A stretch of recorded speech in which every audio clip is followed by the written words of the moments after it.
Hello, all, and welcome to the Movie Bears podcast.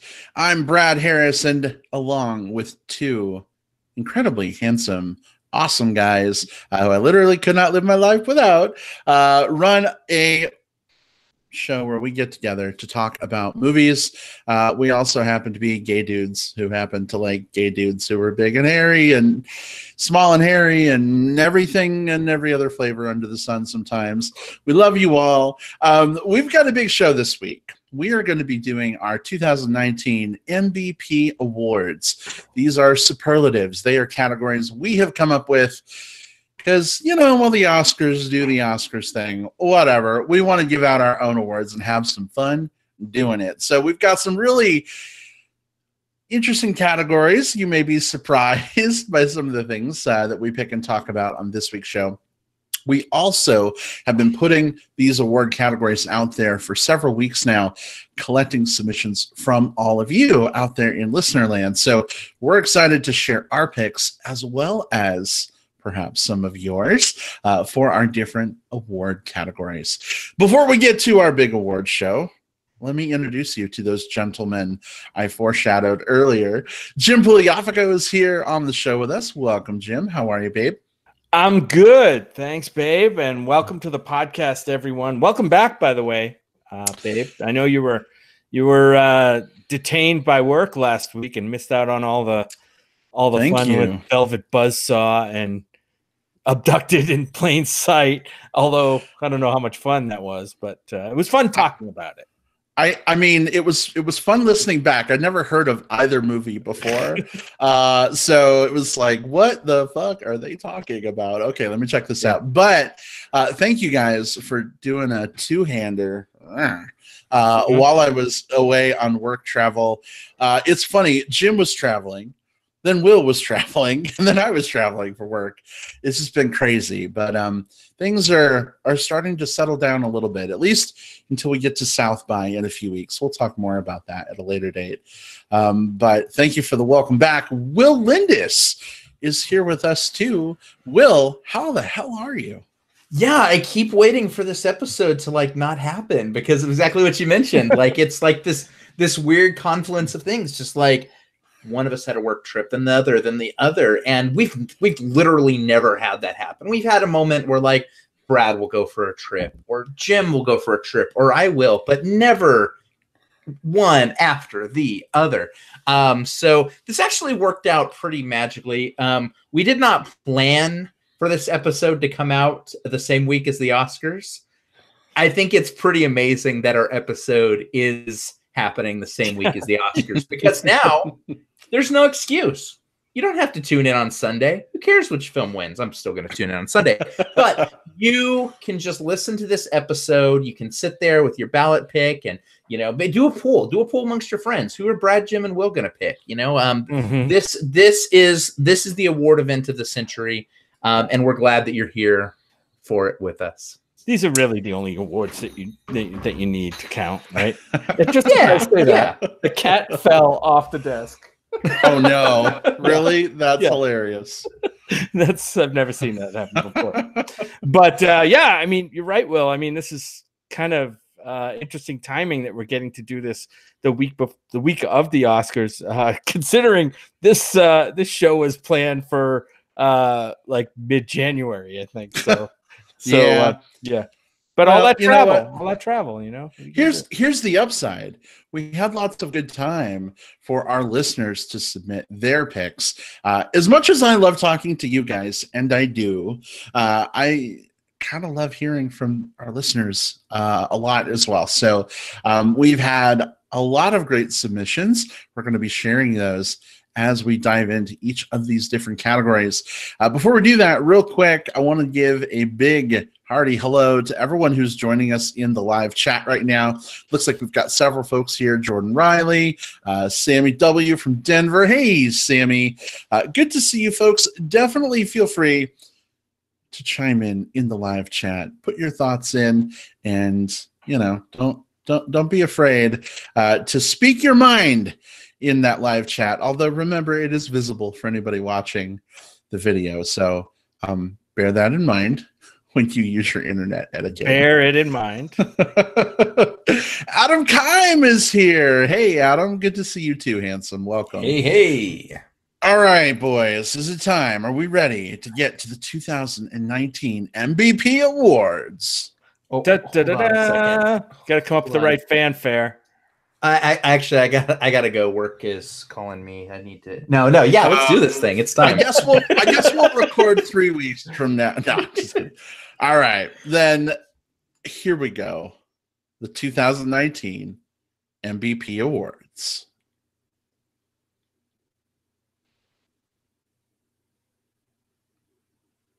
All right, so we have 9 award categories. We're going to be working through those categories.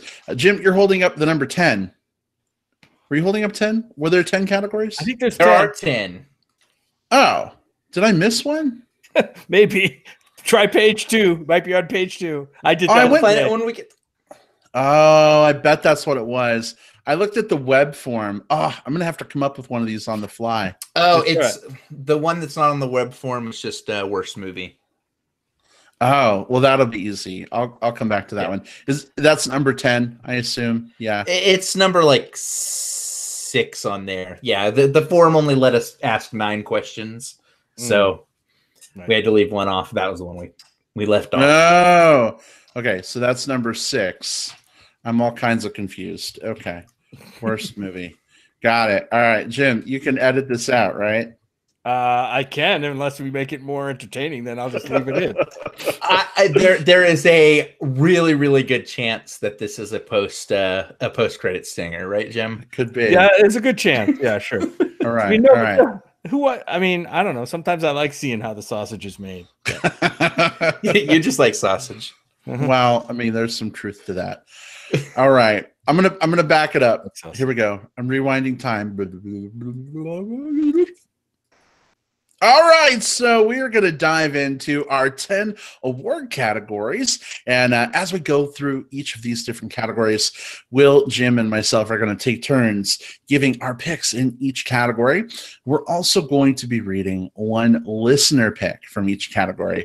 So if you've been sending in your submissions over the last few weeks, and we do like it when you submit, we may very well have a comment from you included in these picks. Also, feel free, if you didn't get a chance to submit anything through the web form that we created for you, you can drop some stuff in chat. Maybe we'll call a few of those things out here too as we go. But guys, we have 10 categories to work our way through. Are we ready for category number 1, biggest shocker? We're ready. All right. So this is that movie. By the way, these are all going to be movies from 2018.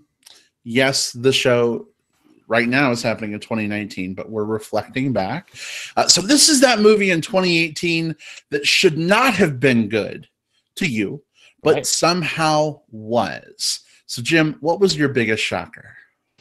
So this was an interesting category because every year there's movies that like surprise me, and those are the ones that like I kind of remember, like they make the biggest impact on you. You go in with no expectations, or you go in with negative expectations, and the movie definitely turns that around.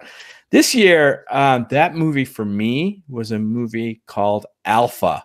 It was it's a movie about it's kind of a, I don't know, like prehistoric.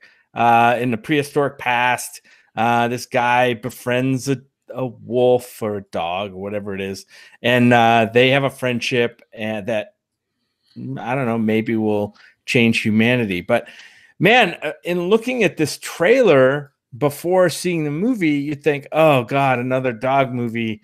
Here we go. I mean, even just in the last few months, we've had seems like 2 or 3 dog movies, but this one, we took a chance on it. We went to see it. The buzz was kind of good. And I was really surprised how much I liked this movie.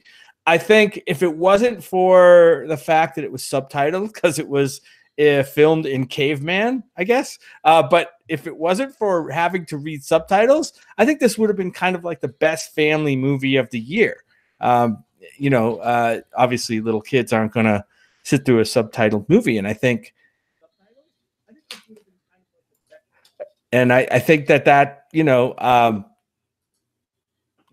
maybe holds the movie back a little bit, but I really loved Alpha. I think we got also some comments from some of our listeners. I think I agreed with at least one of our listener for biggest shocker. So Alpha was it for me. All right. Excellent pick, Jim. Will, how about you? What was your biggest shocker? Yeah, so the film that most surprised me in terms of how much I enjoyed it was this movie that came out towards the end of last year called Can You Ever Forgive Me? This is a film by Marielle Heller, who is one of the very absent and notable snubs from the best direction category at the Oscars. Both her and Deborah Granick, at least one of those two should have been in there, but they weren't, and that sucks. But the reason why I was very down on this one is this is a biopic crime comedy starring Melissa McCarthy, and that should not have worked for me. It's not that I don't like Melissa McCarthy. It's just that the majority of the time she is not the strongest part of her films, and there are some of her roles that I actively detest. So color me surprised when I end up not only really much enjoying this film, and it's about this writer who discovers that she can make money by basically creating fake letters and correspondences from other past writers, which she can sell to auctioneers and bidders and stuff like that. It's not only that I enjoyed this movie, but that I actually put it in my top 25 of the year. Melissa McCarthy is fantastic in this role. There is probably the best supporting performance of the year. Richard E. Grant plays this character named Jack Hawk. He is so damn cool. I really love this movie, and I went into it just thinking here we go, another Melissa McCarthy film. And instead, I've actually been forced to reassess her and how I feel about her. So yeah, I'm all in. Can You Ever Forgive Me? The biggest shocker of the year. Nice. And it was the biggest shocker just because of what your expectations were of Melissa McCarthy. Absolutely. Absolutely. There are a lot of films that she's been in that would have qualified for another category that we're going to be talking about here in about 6 categories or so. Yeah. And instead, again, this was a top 25 film of the year. Awesome. That's great. You got to love it when, an actor that you might not normally latch onto like that can change your way of thinking. For me, the biggest shocker, and I'm going to be brief because we got 10 categories. We'll be here all night. And 4 picks on each one. I know. So I'm just going to be really, really brief with my picks, guys. I'll be honest. Mine was Crazy Rich Asians. Mm-hmm. I detest rom-coms. And the trailer for Crazy Rich Asians made it look really awful, at least for me. I was not looking forward to seeing this movie. Jim's like, come on, let's just see it. It could be cute. And I was like, ugh, why did I marry Jim Pugliafico? For a split second, and then that feeling went away, babe. And it ended up being one of my favorite movies of last year. It completely blew me away. It was beautiful. It was funny. And Michelle fucking Yeoh, really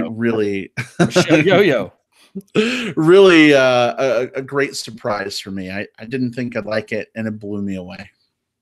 I have to say, one of my favorite surprises of the year, we had been talking about this one beforehand, and we were trying to figure out what to watch, and I remember you saying that in chat, just I don't know, this movie doesn't look like it's for me, I don't know, and we're just I don't know. I think people are going to be talking about it. Let's do it. And you're like, okay. And then you come back and just we're absolutely raving about it. And to me, that's always exciting when someone discovers something that just wasn't on their radar to begin with, and it ends up just finding a spot in their heart. That's one of my biggest shocks, pleasant shocks of the year, is when you came to that episode just beaming. Yeah, it was on my list too. I had like 3 or 4 picks for each category, so I had to pick one, and it was one of the ones I picked. And I'm glad, Brad, that you picked it. And it's one of those things, Will, where people start like talking up movies that you think are going to suck, and then you go to them like with your expectations slightly elevated, thinking, "Wow, this could really still suck." but this one did not. It was really good. We all enjoyed Crazy Rich Asians. So anyway, well, thank you. Crazy Rich Asians. We also had a pick from one of our listeners, and Bill Harris, Bill, our friend from the Green Screen of Death podcast, who we've met Love that dude at Fantastic Fest, and we hear from quite a bit. His pick for biggest shocker movie was a movie called Searching. This is the one with John Cho. Will, what do you call it? Screen Life? Is that what you called it? Kind of a Screen Life kind of movie. Yep. And we're going to talk about another Screen Life movie in another category later on. Maybe not in such a positive light, but yeah, Searching was a great one. You know, it's funny. I don't typically like the genre, but Searching worked for me, and obviously worked for Bill. He said the gimmick shouldn't have worked, meaning kind of like the Screen Life thing with the dad goes in and tries to find his missing daughter through her computer footprint. But I was hooked. He says John Cho is a star, and I have to agree with that. We've seen John Cho in a few things, right? Star Trek. Yeah, Star Trek. So Searching was a great pick, Bill. So thanks for commenting, and we may get to more of your comments later. We shall see. All right, excellent. Well, that was biggest shocker. Congratulations to our individual award recipients. Let's go with best surprise performance. Jim. Best surprise performance for me, and I'll be brief. And this one's kind of obvious. I had 3 or 4 to pick from. Melissa McCarthy, we mentioned, blah, blah, blah, blah, blah. The girl from 8th grade. But I am going to pick Lady Gaga. Obviously, we knew she's talented as a singer, songwriter. Did not know she had the acting chops that she displayed, especially like in the first half of this movie. I was really impressed with how she held it together. She wasn't over the top. She was quite reserved and definitely believable as kind of the up and coming star being discovered. So yeah, Lady Gaga gets the shout out from me from probably the best surprise performance of the year. You know, I think a lot of people didn't expect that she would be as good as she was in that film, Jim. So it was on my list too. I ended up going another direction because I had a feeling that was going to come up. So I'm really happy you picked Lady Gaga here. Cool. Will, how about you? Yeah, so there's sort of 2 ways to look at this category, whether it be like kind of a new or undiscovered performer just coming out of nowhere and stealing our attention, or an existing and established actor who takes their craft to like the next level. And for me, there was no performance that was more transcendent this entire year than what Toni Collette gave us in Hereditary. Toni Collette is an actress who I love. Like I've always enjoyed her work, whether it be when she did just every character under the sun in United States of Terra. We've seen her recently as one of the best things in the bad movie Velvet Buzzsaw. But with Hereditary, she gave us the best performance period of 2018.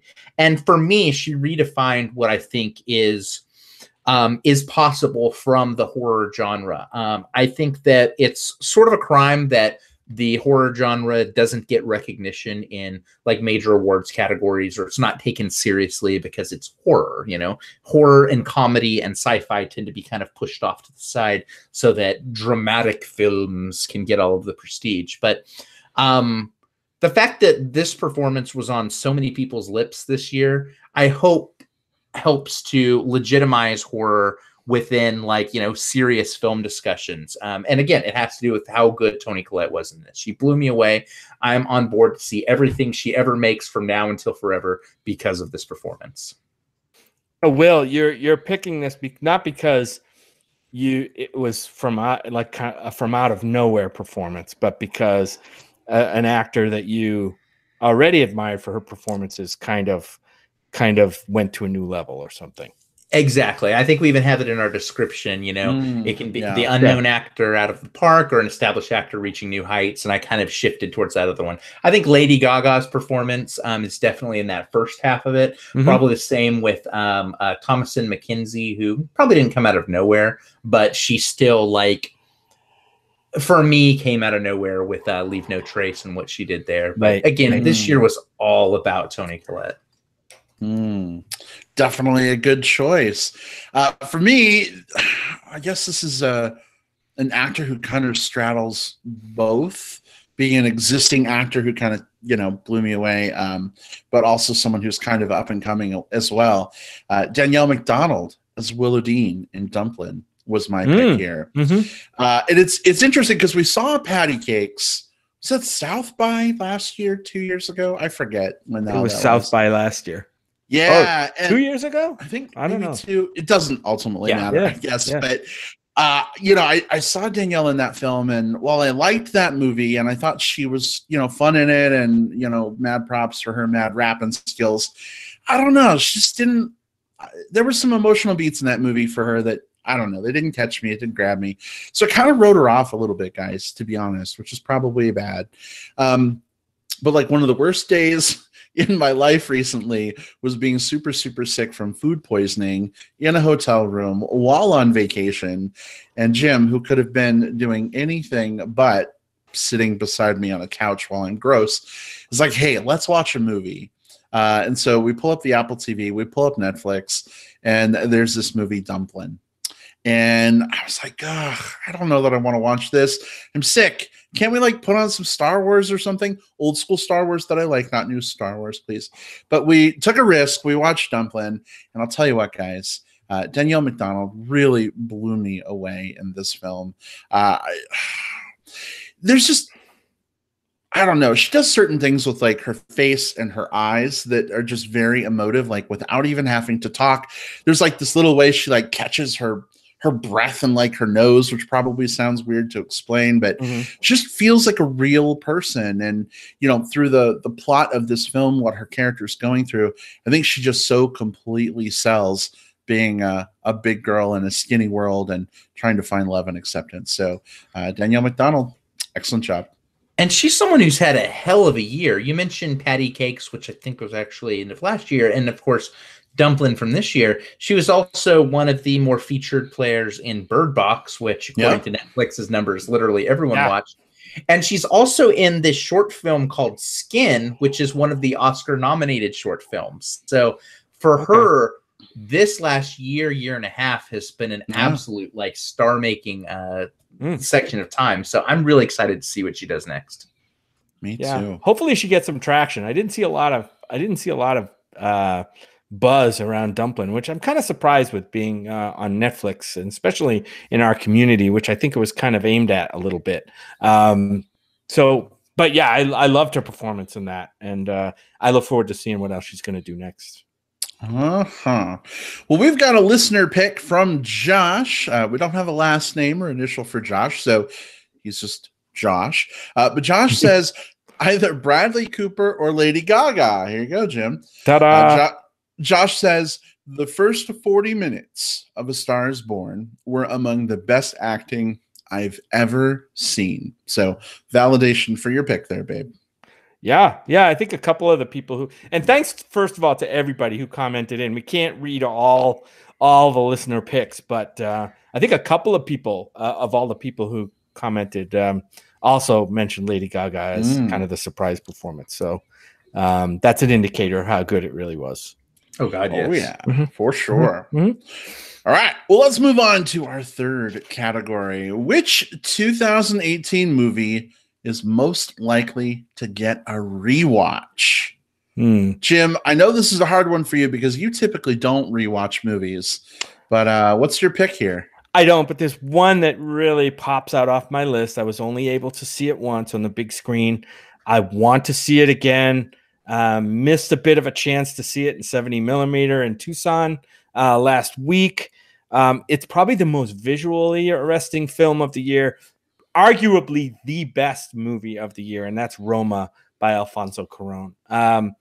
I really want to see this movie again. Ideally, I'd like to see it again on the big screen, not on my TV, although I might have to settle for that at this point. But yeah, Roma is on the top of my very, very short rewatch list for this year.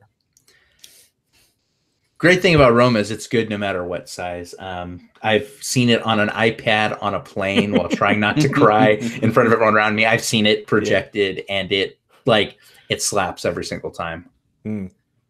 Yeah, and it's definitely something I unfortunately have not seen this movie yet, but it's definitely on my radar. I would love to see it, maybe even before the Oscars, although I don't know when we're going to fit that in. But yeah, I mean, seems like a really good pick. So good stuff. Will, how about you? This one's very easy because I think I said it at the time that we reviewed it, but the film that is most likely to get a rewatch from me is Spider-Man Into the Spider-Verse. This film, the animated film from Sony about Miles Morales and all of the different spider people who come into his life, is one of the most visually compelling films of the year. It's got a story that holds up on rewatch.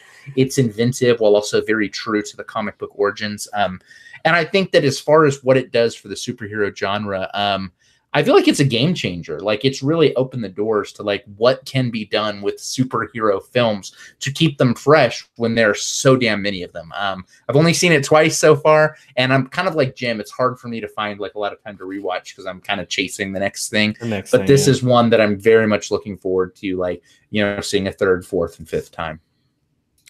Yeah, I feel like there's so much going on in that movie that just like one screening of it, like, you're not going to catch everything. Like, there's a lot of Spider-Man Easter eggs, if you're a longtime fan of the franchise, that are a joy to see.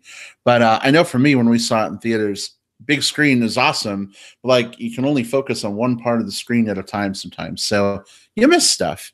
So Will, this didn't make my pick for the award, but it was definitely on my short list, so co-signed. All right.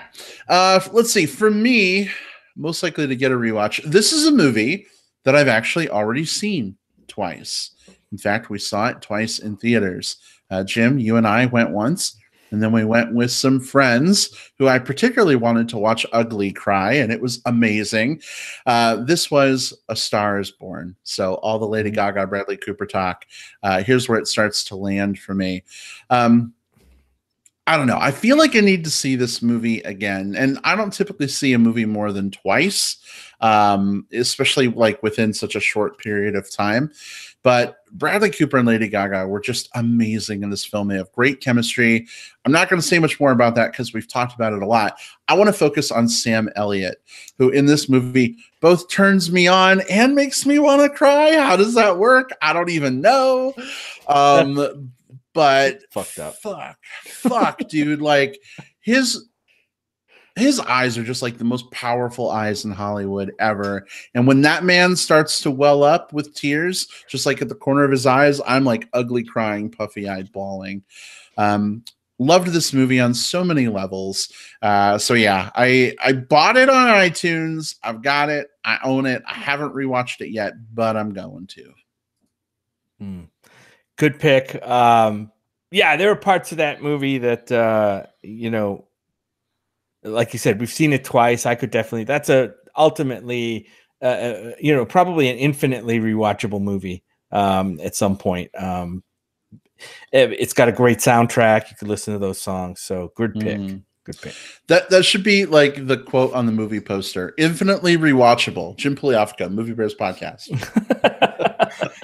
I'm sure that it's on the DVD. It's on the Blu-ray.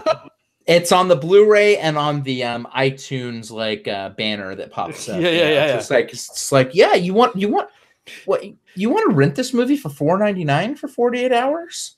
We think you should do that like 8 times. Don't purchase it. Just keep renting it. Don't make that investment or anything. Yeah. Because you don't know if you want to keep it, but you do want to watch it 8 times. $10 is a lot of money, but that $4.99. Wait. Is that a shot at me for renting Bad Times at the Royale twice and not watching it yet? No, I actually didn't know that happened. Yeah, I spent like $12 renting that fucking movie, and I could have bought it for like 20, but whatever. Anyway, I believe we have a listener pick for this category. Absolutely, we do. Steve Waltz picked one that was on my short list, which is The Favorite, the Yorgos Lanthimos period film starring Olivia Colman, Rachel Weisz, and Emma Stone, which I've seen twice theatrically now. Of course, it's not in theaters anymore. At least I don't believe it is. But this is another one that I want to watch again and again because it made my top 5 of the year, and it was also the film that I picked as the best comedy of the year. Definitely a film that is really, really solid. So, Steve, fantastic pick. All right, good old Steve Walls. We missed that guy. Good pick. All right. Well, we're going to move on to our 4th category, biggest tearjerker. Now, this can be a movie from 2018, or it can just be a scene from a movie in 2018. Maybe it was some really bad comedy that had like one dramatic scene. Either counts. And we're going to start with Jim. Jim, what was your biggest tearjerker? Oh boy, this one, even though I had a runner-up for this, I had a couple of movies picked out, or I think the hands down winner is Won't You Be My Neighbor? The Fred Rogers documentary that we saw at South by, and then later on when Brad got to see it for the first time, we got to see it here in Tucson when it opened. So, and I'm not going to pick any particular scene because it's probably, I basically cried through the whole movie. Like my face was wet like the whole time during that movie. There's so many scenes, and just I guess, and I'm trying to figure out what made me cry during the movie. And I think it was just like that, seeing in front of me that like the strong sense of humanity and empathy that comes from that man and that TV show and the ideas he had, and just maybe crying for the fact that we just don't get that anymore. That's hard to find these days. And so maybe it's a melancholy feeling like, we may not see that again. Hopefully that's not the case, but just, anything with Daniel Striped Tiger, with Francois Clemens, the guy that, when I was watching the show, didn't even know the guy was gay, and come to find out he's gay, and Mr. Rogers knew this all along, and even through pressure from networks, held on and gave the guy a place on the show and welcomed him like he did with everybody with open arms. But I have to say that movie hands down was the tearjerker for me. It's a pretty emotional film. Yeah. That's all I'm going to say. Yeah. Strong pick. All right. Pick. Will, how about you? What'd you pick? Well, I'm going to kind of take things a different direction from Jim, because the scene or movie that most just caused the waterworks just to fly out of my face was this movie called Won't You Be My Neighbor? That's different. That's inventive.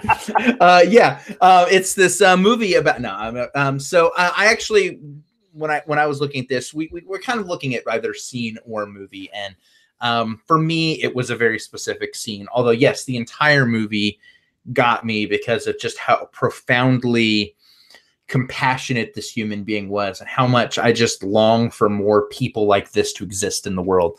But there's a moment at the very end of the movie, and I'm going to talk around it slightly because I don't want to completely spoil the experience, but a question is asked of every participant in the documentary. This one reflective moment where everyone is supposed to kind of stop talking about like, oh, and then in 1970 this, Fred did this. They're asked a moment about their own lives. And the answers that each of the participants gives are so sincere and so honest and so raw that you can't help but resonate with them. And you can't help but to think about how you would answer that question as well. And then you can't help but resonate with this story, this arc, even more intensely. Even thinking about it just sort of like catches you a little bit, you know? It's so emotional, and it's definitely a tearjerker, but in the right way. Last year, my pick was a very sad movie. And then this year, there's a sadness, but I think there's also just an intense amount of joy that causes the emotion to come to mind for me. So, Won't You Be My Neighbor? It definitely gets the waterworks flowing. Yeah, I can see where you're coming from. There's a lot in that film, I think, that I think trips certain emotional triggers, right? For a lot of people, whether you watched Mr. Rogers' Neighborhood when it originally aired, if you watched it, Will, like I think you and I probably did on PBS reruns when we were kids. And guys, that's why it's my biggest tearjerker too. We got our first three-peat award for this year. I wondered if this was going to happen. You guys have talked extensively about why this qualifies already. So let me call something a little bit different out. There's a part in the movie where it's not even Mr. Rogers like on the set of the show. He's like in a room with a bunch of kids. He must be at some kind of event or something. But he's got the Daniel Striped Tiger puppet with him.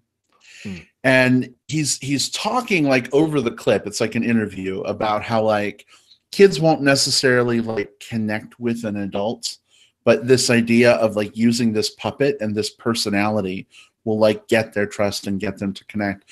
And so you see this kid come up to him, and the kid's kind of like scared and doesn't really want to say anything.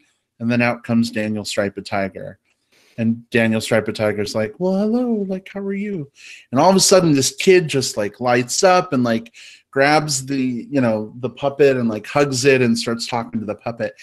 And I'm just like, God, what a perfect like metaphor for how adults are so, I don't even know the right word for it. Like jaded, I guess. Like it's really hard, you know what I mean? I think for young people to connect with older folks sometimes, and it creates just this communication gap. And so just seeing this kid like melt at this puppet and have this emotional connection was pretty powerful for me. And then you see Fred Rogers kind of transition away from Daniel a little bit. Like he kind of inserts himself in the conversation. It becomes like a three-way conversation until it's finally this kid connecting with Mr. Rogers, and then they hug. Anyway, long-winded explanation, but that was pretty powerful for me. Yeah, powerful movie. So there's so many. Like I said, I don't think waterworks for me ever stopped, but there were peaks when, you know, it's yeah. I don't know if the movie was really going for that, but it was just, I don't know. It brought back a lot of things, a lot of feelings for me. And Big Tom in chat, just to kind of lighten the mood a little bit, says, "Hey, it's a threesome! Yay!" So I'm glad we could share this tear-jerking threesome. Tear-jerking threesome, yes. Everybody needs more of those. Who's jerking tears out of who? What? I don't even know what that might be, but I'm sure it's somebody's kink. Well, hey, we've got a pick from one of our listeners, the very lovely, wonderful Simon Tolhurst, who says that for him, and I guess this is kind of a spoiler for Mamma Mia, Here We Go Again. So if you haven't seen it yet, you value your original innocence, tune out for 45 seconds. Ready? Go. He says, when Meryl Streep shows up to sing My Love, My Life in Mamma Mia, Here We Go Again, he says it was manipulative as hell, but God, it works. Yeah. Yeah, that it was. But hey, you know, I'd like to talk to Simon about that and, you know, find out a little bit more about why it worked. Not that it didn't work on me. I think it was a wonderful moment in the film. It was way better than the Cher moment. Let's just say that. But it was, I'd like to know, like, what about it? Like, was it the appearance of Meryl, who was in the movie? She's a character who is passed, right? And I guess it's her spirit showing up for this moment. And that may be it, but that may be the manipulative part. But that's a good pick too. And I also want to mention, if you don't mind, babe, a lot of people in the chat, both Will and Adam, are talking about Boy Erased being quite a tearjerker. And I can't speak to that because it's a movie I still have yet to see. It's about gay conversion therapy, so the subject matter is very heavy, but it's certainly something that hits very close to home for a lot of us specifically. Yeah. I got that feeling from the trailer. It was going to be that. And I do love who plays the dad in that movie? Is it Russell Crowe? No. It's Russell Crowe. And I've got to say, there's a bunch of scenes where he's sort of just like kind of wearing his like Texas dad attire, which is just like kind of a button shirt tucked into a pair of jeans, and forgive me for this, but hot diggity damn, like Russell Crowe has grown into a human being. The hottest movie moment is coming up, Will. Save it. All right. Excellent. Well, let's move on to our fifth category. This is Best Hell Yeah Scene. A scene from a film that got your fist pumping, got your adrenaline rushing, made you sit up and say, Hell yeah! All right. So, Jim, what made you sit up and say, hell yeah? Brad, I know you didn't get to see this movie yet, but this is probably the climactic scene in a movie I really love this year, and probably could have fallen into another category of most underrated movie called Blind Spotting. This is the movie where the moment in the movie where Daveed Diggs' character, and I'm not going to spoil anything, I'll just say that it's a climactic moment, and he gets what I will say is probably the most memorable monologue kind of moment in movies this year. Very powerful, a lot of pent up frustration, fear, just overall emotions are released at that moment. And Daveed Diggs carries it off really well. This is a movie I really liked and I think about a lot and could fall in my rewatch list, but it's called Blind Spotting. Check this one out. It's written by Daveed Diggs and is it Raphael Cassell? Will Cassell, yes. Raphael Cassell, who star in it. They wrote it. It's a movie that should be checked out at least, and not just for that one scene, but to me, it's the standout moment of the year. Co-signed. It was on my short list for the same scene from the same movie. For my particular screening, the equivalent of hell yeah is also stunned silence. And that's what my screening had. Just like there's this moment right at the end where there's just like a beat of silence on screen. And I mean, I was watching an Alamo Draft House. Like you normally hear like glasses clinking and people eating and stuff like that too. It was fucking silent because everyone was just like knocked off of their feet by what they had just seen. Right. Sounds like a pretty great pick. All right, Will, how about you? So for me, the scene that most made me say hell yeah, or most made me just like sit there and like just like with awe in my face, was a scene from a movie that I haven't heard enough people talk about that I quite enjoyed. It's First Man, the movie about Neil Armstrong and starring Ryan Gosling and his trip to the moon. There's this sequence, and I guess it's a spoiler, but I think it's kind of not because of what it's about. The actual moon landing. Spoiler alert, Neil Armstrong lands on the moon at one point in this movie. What? What the hell, Will? What are you doing? But did he? But did he? No, he didn't.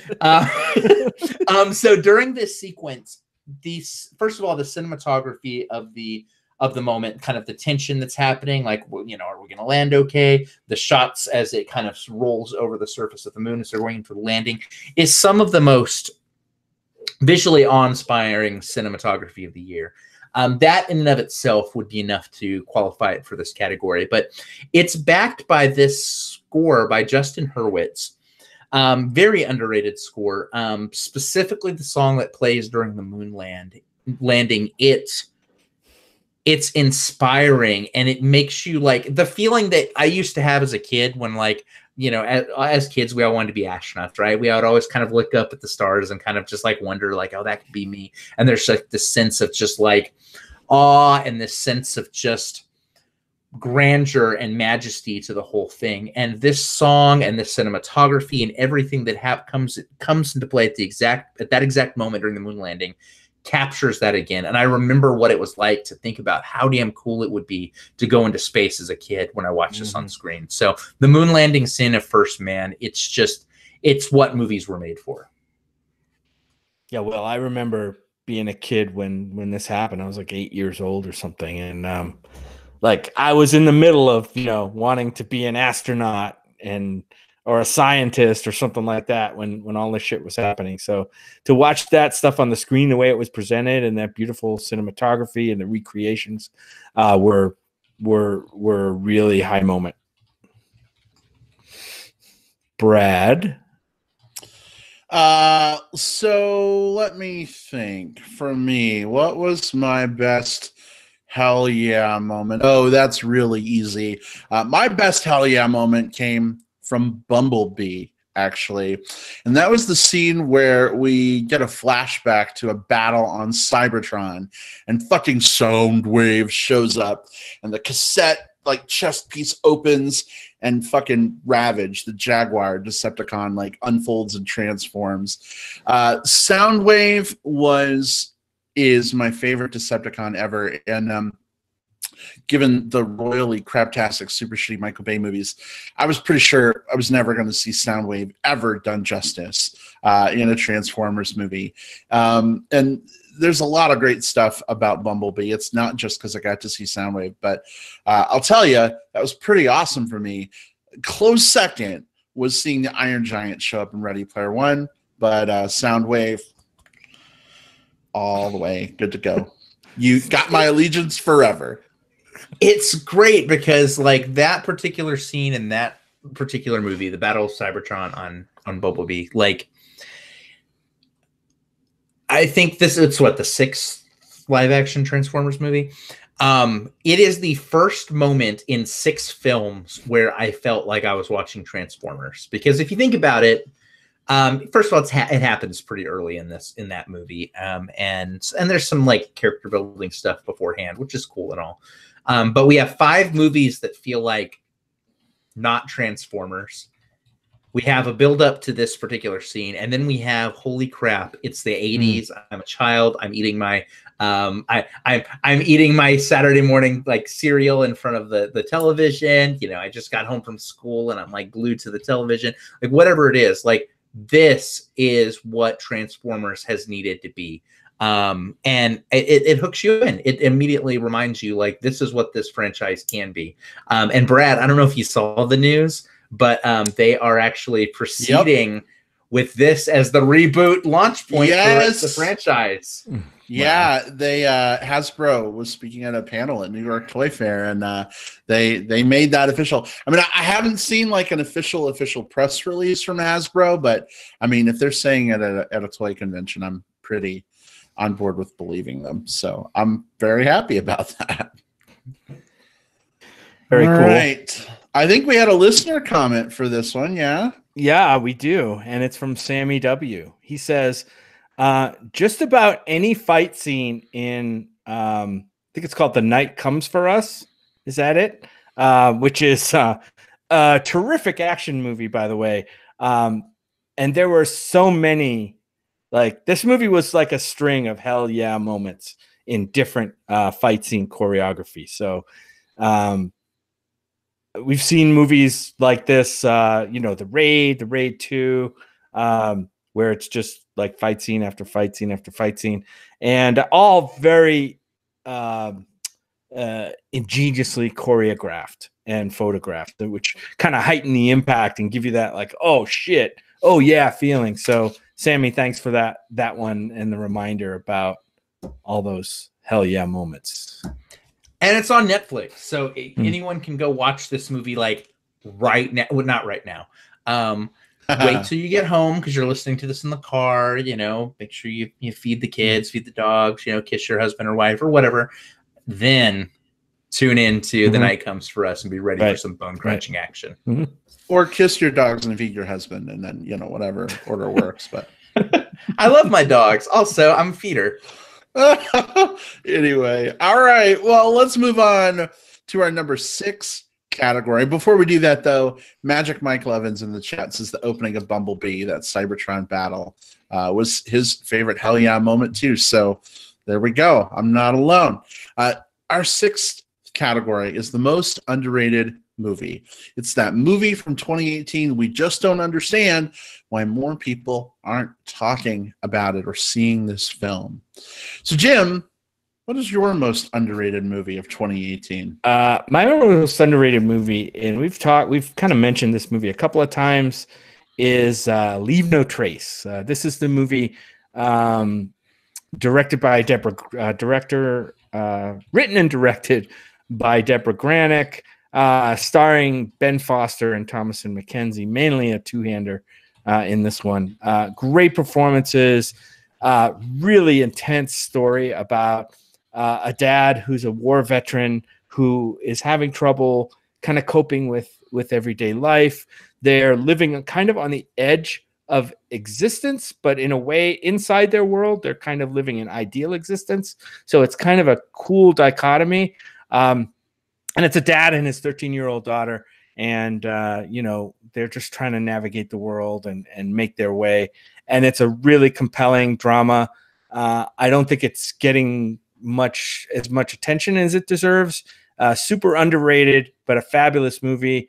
I think it made my top 10 of the year. It's called Leave No Trace. Yeah, the fact that Deborah Granick wasn't nominated for an Oscar is one of the biggest snubs for me. What she did with this simple but nuanced and complex at the same time story is just next level. Yeah. Yep. Gotta love it when it's next level. I know, Brad, you didn't get a chance to see this one. Yeah.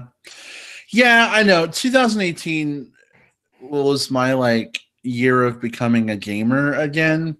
So I saw way less movies because I was playing lots of games. And there's going to be those films, unfortunately, I've just missed out on. And, at some point I may catch up to them. I see Will's taking notes on our picks in our spreadsheet. Will, thanks for doing that. Yeah. This gives me ammo for when I need something to watch.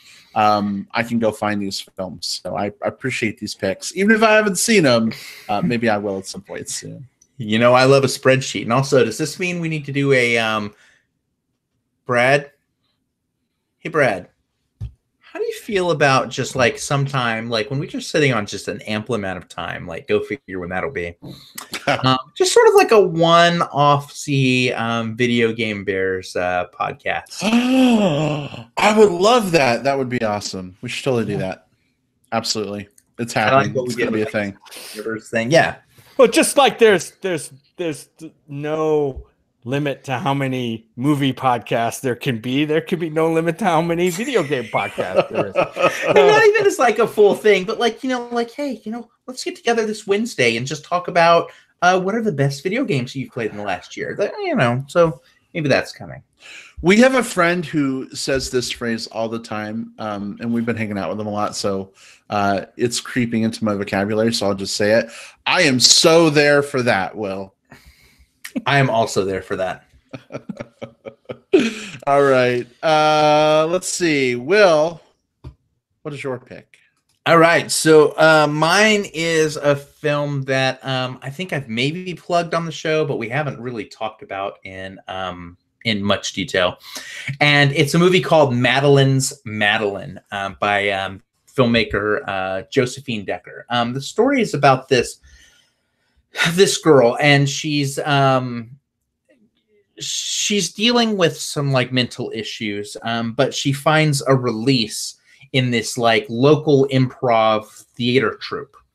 And in that theater troupe, the person that runs it finds the student to be this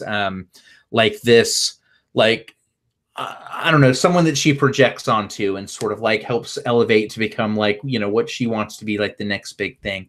But the performer itself, the young girl, starts to take that performance a little bit too seriously. It's technically an experimental film, which usually is a sign for me to just like tap the fuck out, because a lot of time that means like bad structure, you know, no plot, whatever. That's not what Madeline is. This is a very compelling story about mental illness, about performance, about how it can be both a release and it can also be something that consumes you a little too much, and it makes it both good and bad. I've seen a few people, like, it's popped up on a few like top 10 lists here and there, but not as much as it should. It's one of the best films of the year. It's called Madeline's Madeline. It's available for streaming on Prime Video. So that means if you have Amazon Prime, which most of you probably do, you can watch this for like free right now. I love it. It's Madeline's Madeline. Go check it out. A lot of people pick this one, Will, you know, that I see around in Twitter and stuff.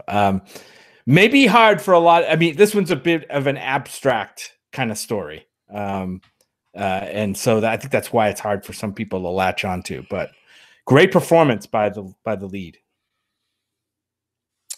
Oh my gosh, so much so, yeah. I've heard good buzz too, so glad to hear this get some love. Well, absolutely. Let's see, for me, most underrated movie.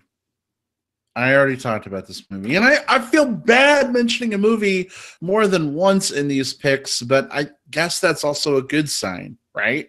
That these movies may be coming up multiple times. My most underrated film of 2018 is Bumblebee. And I say that because I don't think a lot of people saw this movie. If you look at, you know, box office gross numbers, like that's very readily apparent. And I think that's due to a number of factors. One, franchise fatigue, right? We've already had 5 other Transformers movies. To me, at least, and I think a lot of people, they weren't great movies. Will, you mentioned earlier that scene on Cybertron. We finally got to see, like, a real Transformers movie, right? That's what this whole movie was for me. It's what it should have been from the get-go. The problem is people didn't want to go see this movie because they're fucking done with the Michael Bay Transformers franchise. They don't want to see any Transformers movies. I have really close friends that told me they just abjectly like refuse to go see it. And I'm like, no, it's really good. Like, you don't understand. Like, it's a big deal for me to compliment a Transformers film. Like, it's so great. And they're like, well, that's nice that you think so, but I'm not spending any money to see that movie. Maybe 5 years from now when it's on TV, I might check it out. And that hurts my heart, even though I completely 100% understand. There's just so much baggage that, unfortunately, Bumblebee struggles to get out from under. But it's a great fucking film. I wish more people would have seen it and formed their own opinion rather than listening to people who didn't even see the movie and griped about it and actively tried to turn people off without even forming their own opinion. But or just taking their maybe negative opinion of Michael Bay directed movies and kind of, you know, casting aspersions on the Bumblebee movie just based on that alone, you know, without seeing the movie. And that's absolutely the worst thing you can do when going to see movies. And I think we all kind of fall into that trap sometimes. You know what I mean? In terms of like whether it's a franchise or that we don't really like, but there's always the chance that something's going to surprise you in a good way. And that's what we like about movies, is that surprise. Like, oh my God, that movie could have, it's one of our categories. That movie should have sucked, but I really liked it, you know? So, and it's fair. It's very fair. Like, if someone skipped it because they were burned 5 times by the Transformers films, I get it. Like, I almost tapped out of it because I hated the first 5 films, and Michael Bay is an executive producer on this one. So I thought, well, he's got to still have his hands in there somewhere. You know, I was like, I'll give it a shot. I do like Haley Stanfield. Like, maybe there'll be something here. And I was delightfully surprised. So I get why someone might have skipped it for those reasons. But at the very same time, you're hearing from us right now. This isn't just the best Transformers movie. It's the first good live action Transformers movie. You should go see it. Awesome. Indeed. Awesome. And all right, we do have a listener mission too. This is from Andrew Martin, who is one of the hosts over at Andrew Watches Movies podcast. I know he's also part of a film group I'm in called Cinematics. So it's good to see Andrew submitting to our show here. He picked Assassination Nation, which was this movie that came out kind of mid-year. It was a Neon release, I believe, about these girls who are kind of like the popular girls at school, and they're part of this this data hack goes out that takes over like everybody's secrets from like their cell phones and their text messages and starts distributing it to people, and it causes chaos, not too unlike what ends up happening in The Purge. It's a very slick, stylish movie with some fun action and some biting social commentary. I can totally get why Andrew was surprised, very pleasantly surprised by this one. It was Assassination Nation. And it kind of rhymes. So, I mean, it has that going for it. That title's great, right? has two asses in it. Oh, that's true. Most of my favorite videos do too. So yeah. Oh boy! All right. Well, we're moving right along. Whiskey. We're getting punchy. We are getting punchy, and we still have a few more categories to go. Right? We got 4 of them, so we can do it. I have faith in us. We can push through. We may have to speed up a little bit, but I think we can make it. All right. Yeah. So this one might be an easy category. This is our worst movie of 2018. God. Yeah. So as much as we love to give love to the movies that really wowed us, really, blew our socks off, we also got to give props to those movies that made us throw our fucking popcorn in the trash can and like walk out or otherwise not be happy. Jim, what was your pick for the worst movie of 2018? Oh, here we go. I had 5 movies written down, and that's pretty bad. But I'm going to go. I want to hear all 5. All right. I'm just going to mention them, and then I'll give you the winner. Unfriended Dark Web. Unfriended Dark Web. We talked about that earlier. We had somebody say it was probably the surprise biggest shocker of the year. That was Bill Harris. The Nun. Fantastic Beasts: Crimes of Grindelwald. Overboard, the remake. And A Wrinkle in Time is the winner. Space opera. Yeah, that movie, man, for all the pedigree that movie had, for all the talent that movie had involved with it, it's even more unforgivable how that movie turned out to be such a mess, such an uninteresting mess even. I mean, with all that stuff going on, it was no Jupiter Ascending, even though it tried to be. It was just bad. A Wrinkle in Time. I'm not going to say anymore. I'm not going to beat up on the movie too much, but it was very bad, at least for me. All right. I could see that. Will, how about you? What was your worst movie? I'll give you my 2. I'm not going to really go into too much on either because I couldn't decide between the 2. There's Cloverfield Paradox, which is the film that was announced at the Super Bowl. Like, great marketing. Like, hey, tune in an hour and a half as soon as the Super Bowl is over. World premiere. You can watch it right now on Netflix. Like, the shortest lead up to from film announcement to theatrical home release. A new space thriller. And that was an absolute garbage fire of a movie, and you can see why it wasn't theatrically released, why no one really backed it. Just bad science fiction written poorly. The other one that was in my worst movie list, and probably the one that actually sits there, and it's one of the ones you mentioned, Jim, The Crimes of Grindelwald. Like, fuck that movie. So hard. I am so over J.K. Rowling's gay baiting stuff.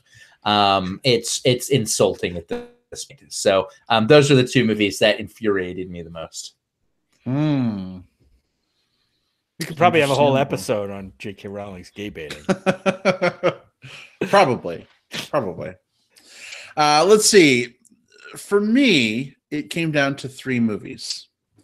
Unfriended Dark Web, Sorry, Adrian.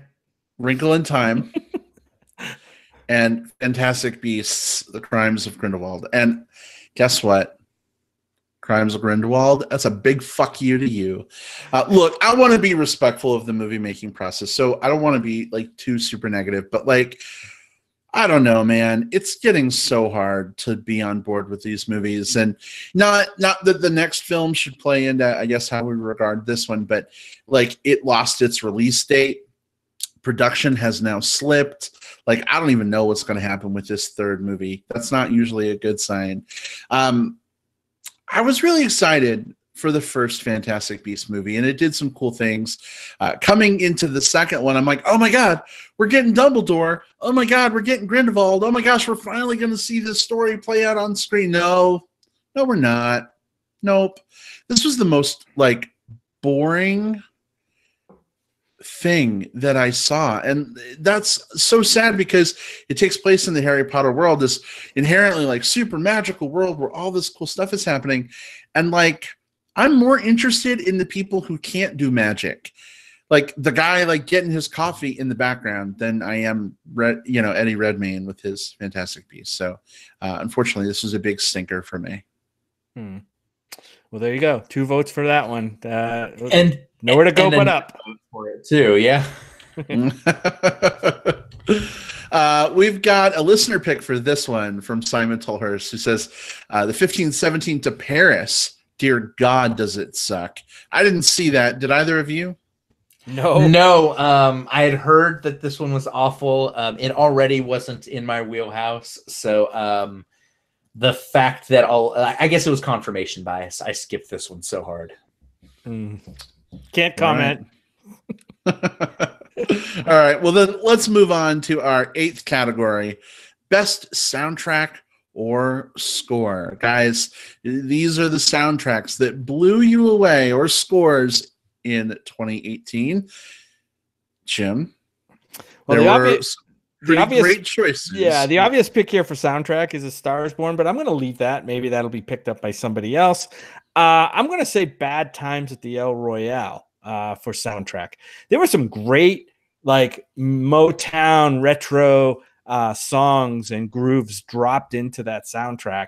The movie I kind of enjoyed. It was one of those, like, reminded me of like a Quentin Tarantino-esque movie. But I did love the soundtrack selections that they picked for that. And then the score, for me, goes to Annihilation.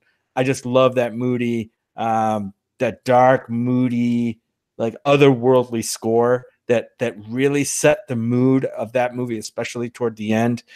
So Annihilation gets score, and Bad Times at El Royale gets soundtrack for me. All right. So you did both. Okay. They're both. Right. Sorry. I know we're short on time. Okay. I mean, the description said or, but that doesn't mean within the time of you one. can't go and. That's okay. We're good. All right. I haven't seen Bad Times yet, but that's another point for me to rent the movie for a third fucking time and watch it. Why don't you just buy it, Brad? At this point, I should, right? Yeah. Because if you do it again, you'll be really pissed. Oh, big time. Yeah. Will, what about you? First of all, Jim, both of those were like finalists for me for both soundtrack and score. I did the same thing as you. I have 2 picks, a soundtrack and a score. My favorite soundtrack was not A Star Is Born, and it wasn't Bad Times at the El Royale, although both were close. Mine was actually Hearts Beat Loud, and I picked that one primarily because the title song from that, actually called Hearts Beat Loud, which Kiersey Clemons and Nick Offerman performed in that movie, was one of the songs I listened to the most last year. Like, that song is so freaking good. But I think that the category for me is pretty much a lock for the score side of things. And very specifically, the Johan Johansson score that he did, or Johan Johansson, I don't know, for Mandy. First of all, it's an absolute, like, it's brutal. We lost Johan Johansson this year. This is a fantastic Swedish score composer who did things like Prisoners and Sicario and Arrival and The Theory of Everything, which two of which he got Oscars for. But I think one of my favorite pieces of his work was the black metal infused acid dripping score for the film Mandy. So good, and it just absolutely sucks that we won't hear any more phenomenal scores from this man again. Very good, very good. Brad, what do you got? All right. It was put on the table. I'm going to pick it up. My best soundtrack of 2018 was A Star Is Born. I feel like one of us had to take it. Might as well be me. It's just so interesting to me, like looking at some of these songs written by Bradley Cooper and Lady Gaga. I mean, you think Bradley Cooper, like, oh, he's just an actor, but like he's a musician too, and he can sing, he can write. I was pretty impressed. I will say my vote doesn't go to the whole soundtrack. It goes to like 5 songs on the soundtrack. That fucking song about the jeans, like whatever. I'll never listen to that song again. And the soundtrack does some weird stuff with like bringing in some audio clips. I don't know why they're part of the soundtrack, but I guess they are. But some of the main songs like Shallow and I'll Never Love Again. And I mean, just those songs, like when I listen to them, like in my car driving to Dunkin' Donuts or whatever, I have the same emotional reactions that I had when I'm watching the movie. Like I start bawling driving. It's probably not a great idea, you know, when you're operating a 1 to 2 ton vehicle, whatever. But like it really says something to me when those songs, months and months after I've seen a film, still cause that same emotional resonance for me. So yeah, it's a pretty awesome batch of songs on that soundtrack for me. Yeah, that's. I'm glad you picked it up. I knew you might. I thought you might anyway. But it is a great soundtrack. It's made a big splash this year. It's kind of like the obvious choice, but it's a really good one. We have another pick from one of our listeners, our friend Adrian Charlie, who had just trashed his unbeknowingly trashed his biggest surprise of the year, an Unfriended Dark Web. For him, the soundtrack of the year was Black Panther, who he had playing in his car for most of the year. Nice. So yeah, that was a really rousing score. I know I'm not sure, but I think this one also got nominated for an Oscar as well. It did, and like there is an argument to be made, and I'll make it that the Kendrick Lamar SZA song "All the Stars" is one of the best crossover hits of the year, because this song not only was like absolutely stellar, used I think in the credit sequence of Black Panther, but I mean this was a legit hit on the radio as well, to the point where like I heard it very frequently, both in and out of Black Panther context. So yeah, this is a hell of a pick. Yeah, way to go, Adrian. I'll make up trash in that movie for you in a little bit. I promise. Next category. All right. Our second to last category is favorite documentary. We don't always give documentaries the love that they deserve, but this is our opportunity to do so. So Jim, which documentary from 2018 did you love the most? This was a great year for documentaries. My favorite, the one I loved the most, and I loved several of them. We talked about the Mr. Rogers one. There were a few others. Minding the Gap is the one that stands out for me. It was definitely on my top 10 list, as was Free Solo, but I had to pick one. Minding the Gap was one of those movies that, like, it starts out as a simple documentary about this group of friends who are kind of they're friends who like to skateboard, and the director is a cameraman, so he shoots some really cool scenes. But the movie turns into something completely different, involving the impact of how we're brought up, the cycle of abuse, and how those things affect people and how it's perpetuated. Really, really strong stuff. I loved Minding the Gap. That was the documentary of the year for me. All right. Excellent. And Will, how about for you? So yeah, Minding the Gap and Free Solo are great documentaries, as is Shirkers, as is one that we'll mention here in a moment. But there's one documentary that absolutely just took my breath away. It was in my top 5 of the year, and we mentioned it previously. It's Won't You Be My Neighbor?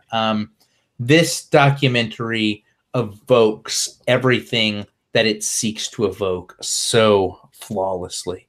Again, we mentioned it as a tearjerker because it fit that category, but it also evokes a lot of joy, and it also evokes something that I don't often get from films, which is like a sense of purpose. Like, if this one individual can be so wonderful, can be so open, and can be so considerate to everyone that he interacts with in his life, why can't I? Why can't all of us? And I mean, I don't know that it's a big spoiler to say, like, guys, 2018 fucking sucks for so many of us. Like, there's so many things happening on the world and national scene that are just absolutely awful. And there's something so nice about just being able to like dig my claws into like any semblance of like hope and optimism as I can. And that's what Won't You Be My Neighbor was for me. It's this bright beacon of hope in this just like kind of sea of just like bullshit. Won't You Be My Neighbor is what I need, and it's my favorite documentary of the year. Very good. Getting a lot of love from us. Pretty solid choice there, Will, because I gotta tell you, like, documentaries as a whole for me are not my favorite film genre. In fact, I'd pretty much be watching anything but a documentary in many ways. Like last night we were just watching random stuff, and Jim, I think you were put on a documentary, and I like totally checked out. I'm like, nope, I'm out. I think you basically jumped off the couch. I pretty much did. I'm like, I think I have to poop now. Pooping would be more fun than this. So for me to love a documentary, we do this award category every year, and the last couple of years it's kind of like, oh god, like I got to pick something for this. But like every year, invariably, there's a documentary that lands it for me. And this year it was Won't You Be My Neighbor? And we've talked about it a lot, so I'm really not going to say much more about this film for all the reasons that we've mentioned up to this point. It's really phenomenal. So let me just say this. If you're somebody who, like me, documentaries aren't really your jam, maybe you think documentaries try to be too clever for their own good, maybe they're dry, maybe they're boring, I felt like Won't You Be My Neighbor, at its core, is feeling and emotion as opposed to like dry dissection of the subject matter. So take a chance on this documentary. If you see one documentary like from the last 5 years, maybe this one can be it. At least from my perspective, worth your time. Absolutely. Co-signed. No, I'm just of course it's good. I want to bring up one of our listener picks, and this is another one from Sammy W, who picked Struggle, the life and lost art of Sukalski, which Sukalski, pronouncing that right, Sukalski. This is a film it's on Netflix, as a lot of these films are, and this is a documentary about this Polish American artist who kind of lived like late 1800s through late 1900s, long life, and his artistic career took on some pretty weird shapings from kind of how it was politicized from two different angles during a pretty notable world war. I think it's a very fascinating documentary. It's Struggle, the Lost Art of Sukalski, and I think that Sammy W is absolutely right for picking it, just because it's very fascinating, this look at this artist. Yeah. And he turned me on to watching it, which I never probably would have found it if not for him. So we have this thing where where he recommends movies to me and I to him. So I watched it and I really found it really interesting. So about a topic, again, documentaries do several things. This one kind of showed me something that I didn't know anything about, and I learned a little bit. So yeah, I liked it. Struggle. I know a lot of it's proximity, but man, like whenever Sammy W posts about the films that he likes in our chat, I'm always just like, I need to see more movies with this dude. I know he's not local to me, but hell yeah, I love his taste. Yeah. We've been talking about trying to get him out to South by one of these years, and That'd be killer. Maybe one of these years we'll finally make that happen, or Fantastic Fest. He attends the satellite version of Fantastic Fest. Mm-hmm. Yes, in Denver. So maybe we can get him out for the real thing. Oh my gosh, like he would love it. It is like this other world. Like it is this. Like I've got some friends who we've started calling it like it's like movie camp, like like going to summer camp as a kid. Like you meet the same friends over and over each year, and at the end you kind of feel bad, like, oh, I've got to go back to the real world. So yeah, Sammy should definitely come to movie camp some year. I'll have to see what we can make work. Well, guys, we are down to our last category, and maybe this is our most anticipated category. I don't know. This is our hottest screen moment. We're bears. We like flesh. We like sexy times. So what this category is all about is what actor caught your eye, or which scene from a movie turned up the heat. Will, if we had to give an award for this category, what would that award be? Let's see. I think gold is out. I think black is the new gold. And I also think rubber is the new statuette. So I think this would be what our trophy would look like. For those that are watching on YouTube, you know what you're looking at. For those that aren't, it's a giant black dick. It's a giant the ebony penetrator. Yeah. It's actually called the jackhammer. This was my bachelor party present for my straight friends, believe it or not. But anyways, this is what our trophy would look like, and it is flopping all over the place here. So many questions that I'll leave to ask in person. Oh goodness. All right. So that's what our trophy would be. Jim, let's go to you. What was your hottest screen moment? There was one this is kind of a weird screen moment, but and I don't know if I got what the director and writer was intending from this scene, but I got kind of you got a boner? I don't know if I got a boner, but I was like, I definitely stood up and paid attention to the scene. It was a scene in The Favorite when there is a cute, very stout, naked bear, like in a couple of scenes. The only problem is he's getting pelted with fruit. I did not find that hot, but I found the actor being naked on screen, full body, being very, very, very hot.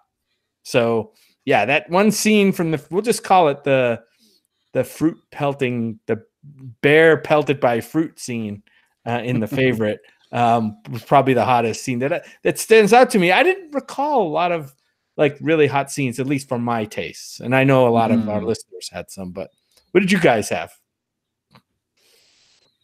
Well, that's a really good one. And it was on my short list as well. Mine is one that it's not going to be on a lot of lists because it's a film that I saw at a festival. I think it's available for streaming, but it is the one that most closely matched my tastes.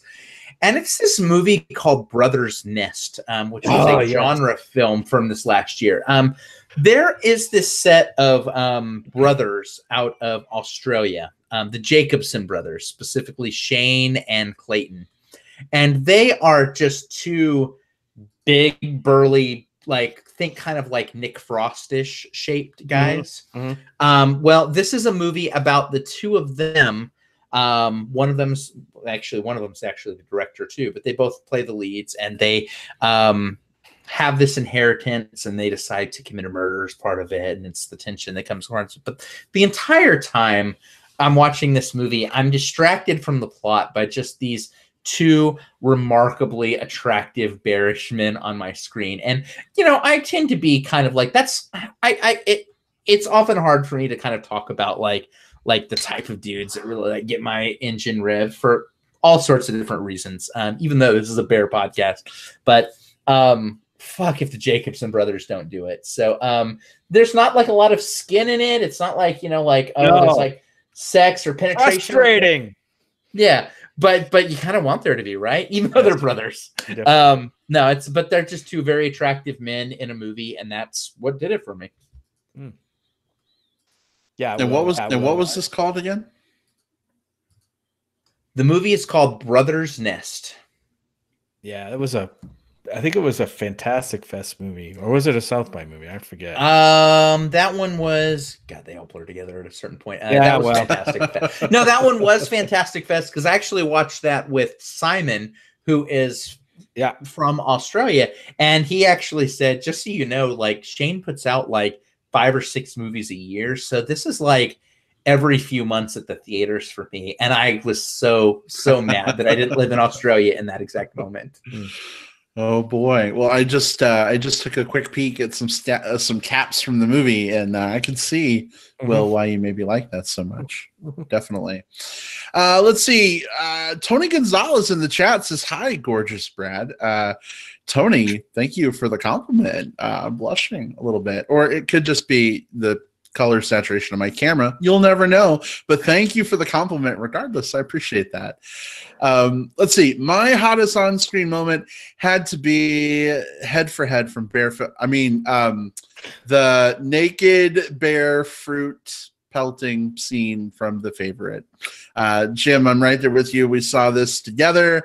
I would probably lick the rotten fruit off his body. I don't enjoy rotten fruit, and I don't like food involved in sex, but it was pretty hot.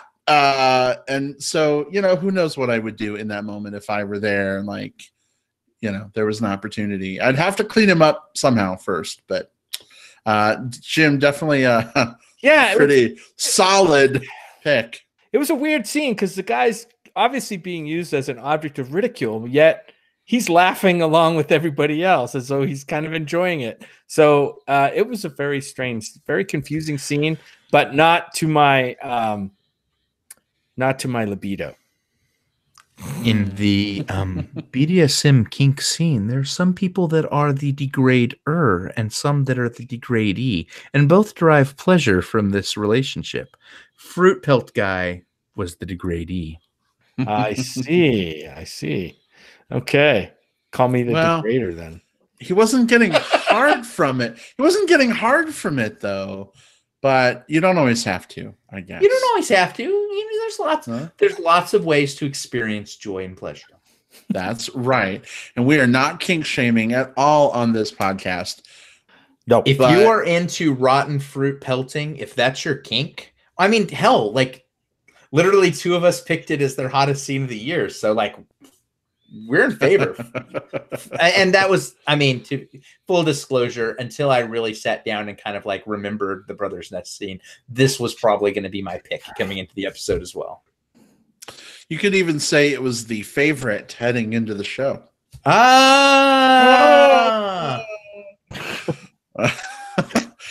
We've got a listener pick here as well to close us out from Magic Mike Lovins. You've seen him on our show. He was just here a couple episodes ago, and he's a good friend.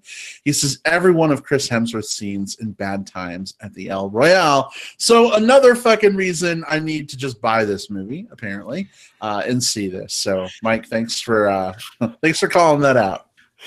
Yeah, I know that it's underreported. Not a lot of people really think this, but that Chris Hemsworth guy is actually kind of attractive. Yes, really? I know that nobody thinks that. I know that it's just me and apparently Mike, but the dude's kind of hot. He may not be my type, but he definitely exudes a sexiness in this movie, for sure. I mean, no matter what your taste. I know that, like, when we talk about our tastes on this show, and I'm blushing because I don't talk about this a lot. Jim and I tend to have like a very specific set. And I think, Brad, you probably have a little bit of a wider range. I do. You know? Yeah. But there are definitely exceptions, and holy shit, is Chris Hemsworth one of them? Like, that is just a remarkably delectable human being. Big Tom I in the would wield chat his says, hammer. Big Tom in the chat says he'll be really hot in 20 years and 50 more pounds. That could be too. If he Russell Crowe's, like, I will just die. You'll eat that up. Yeah. I will die priapism related death. Oh boy. Well, man, this has been fun. We did it. We got through all 10 of our categories. A big thank you to our listeners who submitted their picks as well. We didn't get to read one from every single pick that came through, but we tried to hit most people. But this has been a good time giving out our awards. Big Tom says, "Will you'll eat crow?" I'm pretty sure that's Wishfully. true. Yeah. Oh, Yeah.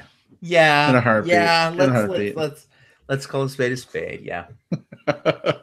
All right. So that pretty much draws us to a close for this week. But the fun doesn't have to end here.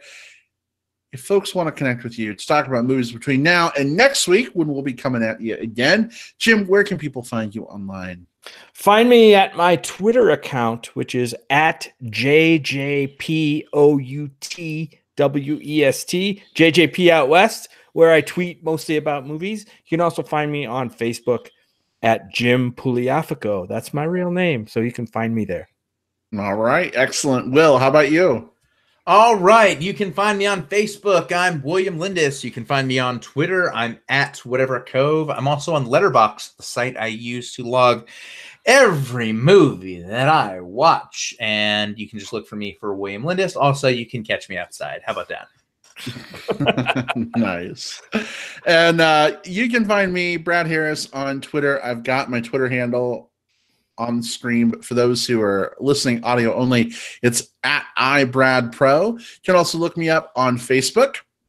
I'm the one who probably has Bear, Chub, Chaser, etc. friends in common with you. Just, send me a message first if you don't mind. I think the bots are getting smarter, guys. I got a message from this dude yesterday. It was like a really hot otter. He was a hotter. And I saw we had some friends in common. So I'm like, yeah, I'll talk to this guy. Turns out he was trying to sell me Bitcoin. What? Yeah, it was a scam. Womp womp. I know. But at least I saw a shirtless picture of whoever's pictures he stole. So upside silver lining, I don't know. I reported the profile. But so feel free, look me up, send me a message, say hi. I'm also Brad on Growler in Tucson. Don't be afraid to say hi and unlock your private picks. Big Tom says, Brad, you can get some rest now. Poor sleepy bear. Tom noticed that I've been yawning. I'm on video and camera all day long for work. So I'm a little sleepy. Will, I know you do this too in a lot of ways. So sorry if the yawning was a distraction. It wasn't, personal, anybody. It's hard. It's hard because I know, Brad, you and I have similar things, although my day was a lot lighter comparatively. But like when you're on camera all day, you are very much on, and it's exhausting. It takes a lot out of you. So yeah, Brad, especially if you had a class today or anything along those lines that you were doing, you need that rest. I know that sucks. Looking forward to that. Also, Big Tom says he's on cam too.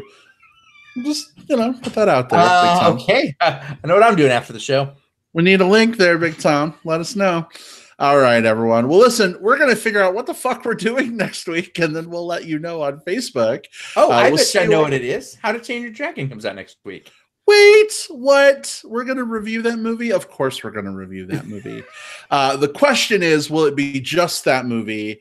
Because I know some other things have been coming out. Whether it'll be a double feature, we don't quite know yet, so we'll discuss that. But absolutely, How to Train Your Dragon will be at least one of the films we're talking about next week. So go see it this weekend, and we'll talk to you all next time. Goodbye, everybody. See you later. Bye. Bye-bye.